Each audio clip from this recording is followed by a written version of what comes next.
আচ্ছা, বার্গেনিং করাটা কি ভুল? না, মোটেও ভুল না। আমরা প্রত্যেকেই কিছু না কিছু জিনিসে বার্গেনিং করেই থাকি, কিন্তু একটা লিমিট রেখে। কিন্তু পৃথিবীতে কিছু কিছু মানুষ এমন আছে যারা ৫০০ টাকার জিনিস ২০০ টাকার মধ্যে চায়। আপনাদের উদ্দেশ্যে বলছি। আচ্ছা বলুন তো, হাতের কাজের জিনিসের কি দাম নেই? হঠাৎ করে একজন এসে বলল, তুমি নতুন পেজ খুলেছো, তুমি তো প্রোডাক্ট খরচ বাদে যৎ সামান্য লাভ রেখে বিক্রি করতেই পারো। আপনাদের মতো মানুষের কাছে আমার একটা প্রশ্ন আছে, আমার কি সময়ের দাম নেই?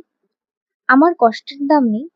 এই যে এতক্ষণ বসে বসে কলকা করা, বার্নিশ করা, গোটা দিনের বেশিরভাগ সময়টা কাজের মধ্যে থেকে নতুন নতুন জিনিস তৈরি করা, এগুলোর কি কোনোটারই দাম নেই? আপনারাই বলুন। হ্যাঁ, বার্গেনিং না হয় করুন, কিন্তু তার একটা সীমা থাকা দরকার। হাতের কাজের প্রোডাক্টগুলো যদি আজ শপিং মলে বিক্রি হতো, তখন পারতেন দামাদামি করতে?